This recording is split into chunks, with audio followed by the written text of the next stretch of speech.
ডাঙৰ সিদ্ধান্তৰ বিষয়ে আপোনালোকে গম পাইছে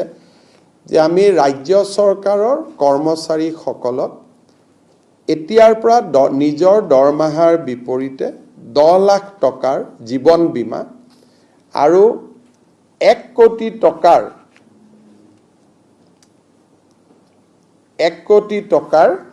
আমি এক্সিডেন্ট ইন্স্যুৰেন্স স্কিম আমি দিব খুজিছো আৰু ডিজেবিলিটি হলে পাৰ্মানেন্ট ডিজেবিলিটি 1 crore টেম্পোৰাৰি ডিজেবিলিটি হলে আমি 80 লাখ টকা আমাৰ ৰাজ্য চৰকাৰৰ এটা ইমান ডাঙৰ প্ৰচেষ্টা এটা আগত কেতিয়াও হোৱা নাছিল